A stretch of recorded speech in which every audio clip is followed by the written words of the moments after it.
Hello and welcome to this training video that describes adding milestone data records to disposal properties. In this session, we will learn how to add disposal lifecycle records of excess, surplus, public sale, and award. These lifecycle records help to drive the disposal process within ReadyForce. Let's get started. We will choose the Property tab and select an existing property record.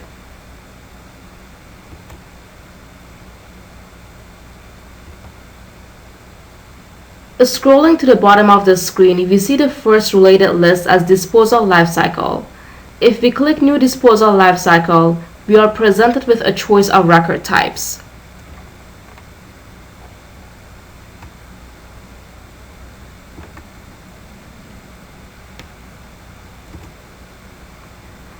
This list defaults to excess as this is usually the first life cycle in a disposal process. We will select this option and click Continue.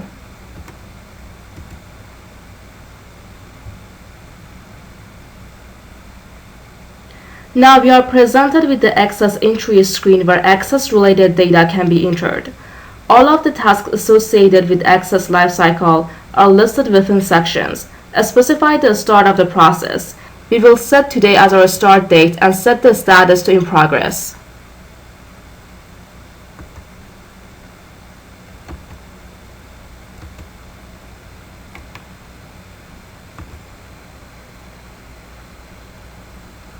If we return to our property record by clicking the property under recent items list to the left, we can see there is one life cycle record listed in the disposal lifecycle hyperlink.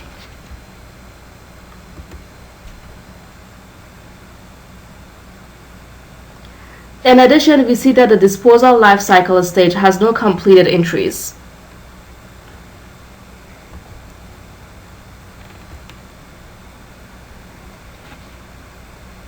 If we look at the lifecycle record below, we see that it is listed with a start date but no completed date. If we edit this record, we can update the date related to this excess lifecycle. The lifecycle will close when either the excess end date or the federal transfer date is set. Whichever date is later will be the close date. We will set the excess end date to be 30 days from today and the outcome to be determined surplus.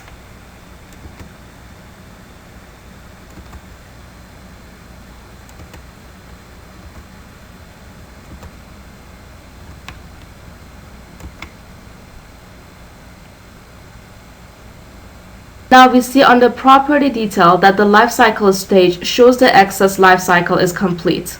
And if we scroll to the disposal lifecycle list, we see excess lifecycle is completed. Now let's create a surplus lifecycle record.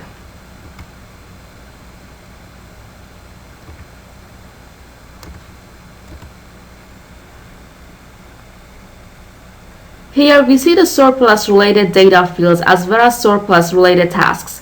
Again, this lifecycle behaves similar to excess. Setting the public body screen start date will start the lifecycle.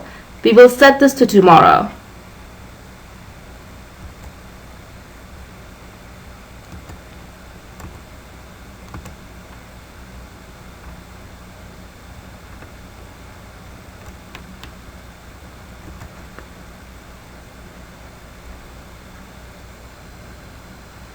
ReadyForce takes us to the details screen for this lifecycle. Click the property under recent items will return us to the property details screen. Looking at the related list at the bottom, we see that the surplus record has a lifecycle start date but no end date. If we edit the record, we can update related surplus data. There are 4 dates that can set the end of the lifecycle provided that they have a corresponding start date.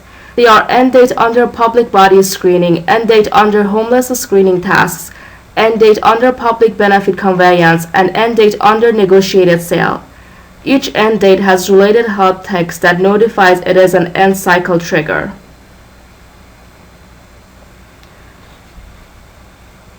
For our test, we will set the end date of public body screening as 5 days from the start date, and then we will set the start date of homeless screening as the same as public body screening, Finally, we will set the end date of homeless screening to be 7 days from the start date and save the changes.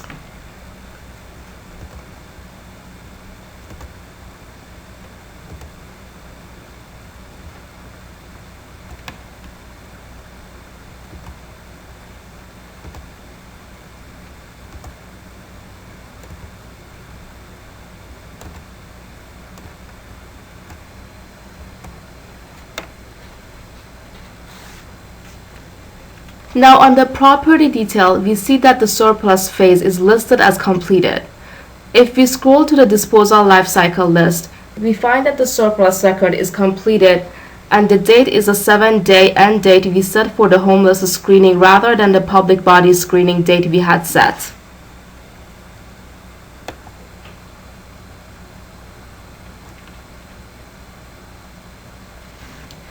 Now let's create a public sale life cycle. We can choose new life cycle and select public sale from the list and choose continue.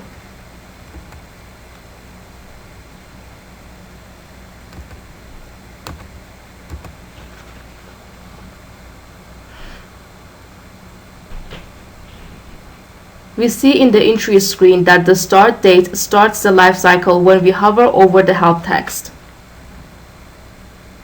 We'll set the start date to 30 days from today and click Save.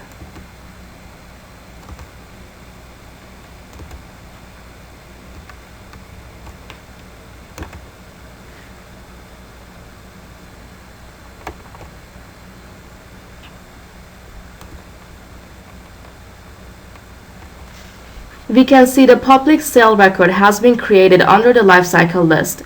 In addition to this, the start date from public sale sets the public sale start date under the marketing section of the property. This date is used for calculating public sale start time as well as UND cycle times.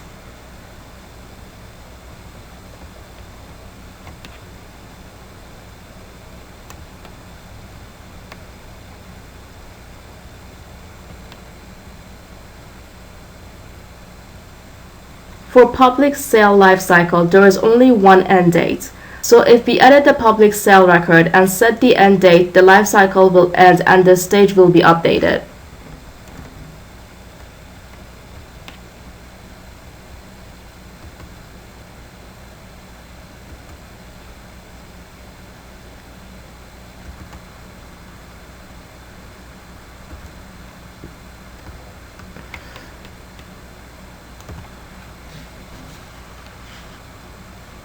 Finally, let's set the last cycle, which is award cycle.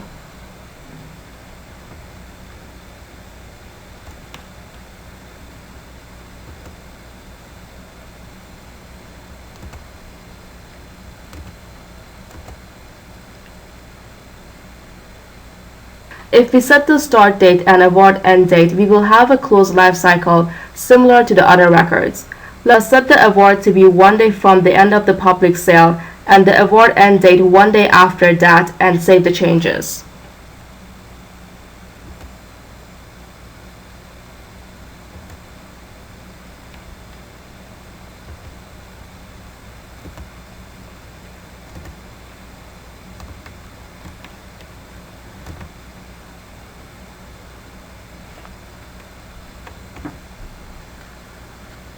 If we look at the property detail, we see that the graphic is completed with all sections closed. In addition, the status of the property changes to award and the actual award date has been defaulted to the end of the award cycle.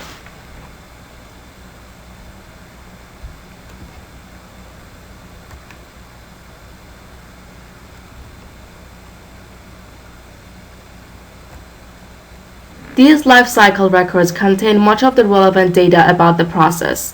This concludes the life cycle training session. Thank you for watching.